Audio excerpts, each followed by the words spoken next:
ఆ రాళ్ళ తయారీ చక్కగా జరుగుతుంది. ఇక్కడ ఈలోపు మరి ఆ సుప్రీంకోర్టు తీర్పు వచ్చిన దరిమిల నేను కూడా ఆ తీర్పుని ప్రభుత్వాలు కూడా పాటించాల్సిన అవసరం ఉంది అని పదే పదే చెప్తున్న దరిమిల మిస్గైడ్ చేయటానికి ఆడెవడో అజయ్ గాడ్ అని చెప్పి ఒకడు, అతను it doesn't belong to SC community, అతను ఏదో బీసీ కమ్యూనిటీకి చెందినవాడు. అలాగే ఇంకా చాలామంది మిస్గైడ్ చేస్తున్నారు. ఎందుకంటే చర్చని వ్యాపారంగా మలుచుకున్న వాళ్ళు వాళ్ళ వ్యాపారానికి దెబ్బ పడుతుందని చెప్పి టార్గెట్ అమాయకులైన మరి చాలామందిని టార్గెట్ చేస్తున్నారు. అది ఆ వ్యాపారం దెబ్బతింటుందేమో, దశంభాగాలకి దెబ్బ పడుతుందన్న ఒక భయంతో ఈ నాన్ షెడ్యూల్ కాస్ట్ పాస్టర్స్ కొద్దిమంది చాలా ఎక్కువగా, ఇస్మాయిల్ అని ఒకడు ఉన్నాడు ఇక్కడ, మరి అతను ముస్లిం. సో అతనికి ఈ రిజర్వేషన్లో ఎటు తిరిగి అప్లికబుల్ కాదు. సో కాదు కాబట్టి ఎక్కడున్నా సరే ఇష్టం వచ్చినట్టు మాట్లాడేయటం. ఆ మధ్యన మరి కొన్ని అక్రమ కట్టడాలని మరి ప్రజల అనుమతితోటే తీసేసినప్పుడు ఏదో సెల్ ఫోన్ టవరు ఎక్కాడు, వదిలేయండి ఆడే పోతాడంటే వదిలేసేటప్పటికి ఆడే దిగి వెళ్ళిపోయాడు. సో ఇప్పుడు అతని మీద రౌడీ షీటర్ కూడా ఉంది. వాళ్ళు చెప్పే మాటలు ఒక మీ రిజర్వేషన్కి సంబంధం లేకుండా మీకున్న రిజర్వేషన్ని పాడు చేయాలి అనే ఉద్దేశంతో మాట్లాడే అన్య కులస్తుల, అంటే షెడ్యూల్ కాస్ట్ లిస్టులో లేని కులస్తుల మాటలు విని చర్చ అదేం కాదు, మతం మారినంత మాత్రాన కులం పోదు అని చెప్పి పచ్చి అబద్ధాలు ఆడి దారుణమైన దగ చేసే వాళ్ళకి మరి ఇప్పుడు కనువిప్పు కలిగే విధంగా ఆ తీర్పు వచ్చిన తర్వాత కూడా ఇంకా పిచ్చి పిచ్చిగా మాట్లాడుతున్నారు. ఇంకా పైత్యం ఎక్కువైపోయే వాళ్ళకి చూసారా చంద్రబాబు గారు, మీరు చూసారా ఏమిటండి ఇతను ఎలా మాట్లాడతాడో, ఎందుకు సహిస్తున్నారు మీరు అని చెప్పి పదే పదే మా గౌరవ ముఖ్యమంత్రి వర్యుల్ని వీళ్ళు ఏదో తింగర ప్రయత్నాలు చేస్తూ రాజ్యాంగానికి వ్యతిరేకంగా, అరే జోకర్స్, రాజ్యాంగానికి వ్యతిరేకంగా మాట్లాడటం నేరం, రాజ్యాంగానికి అనుగుణంగా మాట్లాడటం న్యాయం. నేను చెప్పింది ఎవరైనా సరే రాజ్యాంగాన్ని అనుసరించాలి అని చెప్తున్నాను. కనుక ముఖ్యమంత్రి గారు రాజ్యాంగానికి మద్దతు ఇచ్చేవారిని మద్దతే ఇస్తారు తప్ప మీరు అనుకున్నట్టు ఏం జరగదమ్మా, అది అవ్వదమ్మా. అది తెలుసుకొని మంచిది, అది తెలుసుకుంటే బాగుంటుంది. మొన్న రావులపాలెంలో దళిత క్రైస్తవులు అని 1000 మందో 2000 మందో ఉంటారు, బాగానే పోగేశారు. వాళ్ళు తీవ్రమైన నినాదాలు చేసి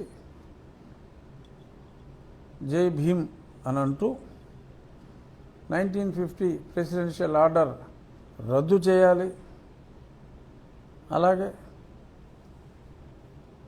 ఈ సుప్రీంకోర్టు తీర్పు రద్దు చేయాలి. అరే అసలు మీకు అసలు చిప్పు దొబ్బిందా? సుప్రీంకోర్టు తీర్పు రద్దు చేయడం ఏంట్రా బాబు, ఏం మాట్లాడుతున్నారు మీరు? 1950 ఆర్డర్ని రద్దు చేయాలా? రాజ్యాంగంలోనే ఉంది.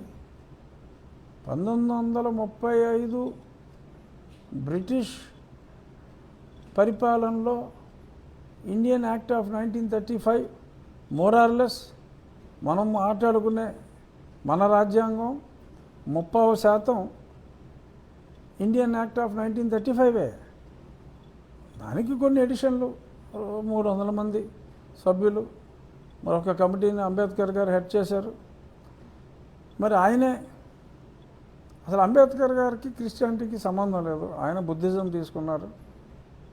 I would never be a Christian, పాశ్చాత్య మతాల్ని నేను అంగీకరించను అని చెప్పి అంబేద్కర్ గారు అన్నారు. ఆయన రాజ్యాంగంలోనే ఈ రిజర్వేషన్స్ గురించి ఇలాగా క్రిస్టియానిటీ తీసుకుంటే ఇది చెల్లదు అన్నారు. ఐరనీ ఏంటంటే ఆయన ఏదైతే చెప్పారో దానికి వ్యతిరేకంగా ఆయన తీసుకున్న మతానికి సంబంధం లేదు, ఆయన ఎడిట్ చేసిన రాజ్యాంగం, ఆయన పొందుపరిచిన అంశాలు, ఎందుకంటే ఎడిటింగ్లో ఏది ఉంచాలి ఏం తీయాలి అనేది ఆయన చేసింది, ఆయన ఎడిట్ చేసిన డ్రాఫ్టింగ్ కమిటీలో ఉంచిన దాన్ని రద్దు చేయాలి అంటూ జై భీమ్ అంటాం అసలు చాలా ఆశ్చర్యం అనిపించింది. మరి ఏమిటి జై భీమ్ అంటున్నారు, ఆయన రాజ్యాంగం రద్దు చేయాలంటున్నారు. సుప్రీంకోర్టు ఇచ్చింది అనేది క్లియర్గా ఇచ్చింది, కానీ వీళ్ళు ఎలా చేయడంలో గవర్నమెంట్ నుంచి ఏమన్నా వాళ్ళు వస్తారని ఆశిస్తున్నారంటారు. ఆంధ్రప్రదేశ్ రాష్ట్ర ప్రభుత్వానికి పార్లమెంట్లో చేసిన చట్టానికి ఎటువంటి సంబంధం లేదు. అసెంబ్లీలో మేము చేసిన చట్టాన్ని బెజవాడ మున్సిపాలిటీలో మీటింగ్ పెట్టి రద్దు చేయగలరా? చేయగలరా? మరి ఇది అంతే. పార్లమెంట్ చేసిన చట్టాన్ని పార్లమెంటే దాన్ని సవరించగలదు. అన్ని చట్టాలు కూడా చట్ట సవరణ పెట్టినంత మాత్రాన, రాజ్యాంగ సవరణ పెట్టినంత మాత్రాన అయిపోతుందని కూడా లేదు. మొన్ననే మనం చూసాం. దానికి రాజ్యాంగ సవరణ అంటే 2/3 మెజారిటీ కావాలి. సో ఇదేమి ఎవరో ఒకళ్ళు గతంలో జగన్మోహన్ రెడ్డి గారు ఇలాగా దళిత క్రైస్తవులకి రిజర్వేషన్లు ఇవ్వాలి అని అన్నంత మాత్రాన ఇక్కడ ఫండమెంటల్ పాయింట్ మరి చాలామంది ప్రజలకు అర్థమైంది, మరి కొద్దిమంది అర్థమైనా కూడా అర్థం నటిస్తున్నారు. ఎన్నోసార్లు చెప్పా, మళ్ళీ చెప్తున్నా, కులము లేని ఒక గొప్ప మతం క్రైస్తవం. అటువంటి కులం లేని మతంలోకి ఈ కుల వ్యవస్థకి నాకు సరిపడటం లేదు అని చెప్పి అందులోకి వెళ్ళి మళ్ళీ నా కులం నాకు కావాల్సిందే, నా కులంలో ఉన్న బెనిఫిట్ నాకు ఇవ్వాల్సిందే. అరే ఆ బెనిఫిట్ ఈ కులంలోనే ఉంటే వస్తుంది, ఈ మతంలోనే ఉంటేనే నీ కులం నీకు ఉంటుంది, అక్కడ ఉండదు అని చెప్పిన తర్వాత అక్కడికి వెళ్ళిపోయి ఎవరో వ్యక్తిగత స్వార్థంతోనో ఎవరో మీ మనసును మాయ చేసి అక్కడికి తీసుకెళ్ళి మీరు సంపాదించిన డబ్బులో దశం భాగం అని అంటూ ఆ 10% కాకుండా 20-25% కూడా మరి వాళ్ళు మీ దగ్గర దోచుకుంటూ ఉంటే మరి మీరు ఆ దోపిడీదారులు మరి చాలామంది ఎవరైతే ప్రధాన దోపిడీదారులు ఉన్నారో వారు మీ కులానికి చెందినవారు కాదు. అది ఒక వ్యాపారం మోడల్లో వాళ్ళు వచ్చారు. ఎందుకంటే వాళ్ళకి ఎటువంటి సర్టిఫికెట్లు రద్దు గొడవ లేదు కాబట్టి మీ వీక్నెస్తో మీ డబ్బుల కోసం మీకుండే ఉద్యోగ అవకాశాలని, మీకుండే విద్యా అవకాశాలని చెడగొట్టే పరిస్థితిని క్రియేట్ చేశారు. ఇన్నాళ్ళు కళ్ళు మూసుకుని ఉన్నారు, వాళ్ళ మాటలు నమ్మారు. ఎందరో రాజకీయ నాయకులు కూడా వారి వారి వ్యక్తిగత స్వార్థం కోసం, వారి వారి ఓటు రాజకీయాల కోసం మీరు ఏమి చేసినా ఎస్సీ చట్టాన్ని, అట్రాసిటీస్ చట్టాన్ని ఎంత దారుణంగా దుర్వినియోగం చేసినా మళ్ళీ మళ్ళీ మీకే మద్దతు ఇస్తూ మీ ఓట్ల కోసం చాలామంది నాటకాలు ఆడిన మాట వాస్తవం, అది ఒప్పుకోవాలి. కానీ మరి ఈరోజు పని జరగదమ్మా అని చెప్పి అందరూ తెలిసేసుకున్నారు.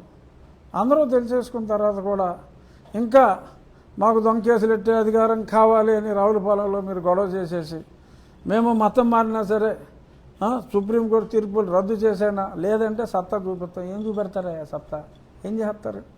సర్టిఫికెట్లు గ్యారంటీగా రద్దు చేస్తారు.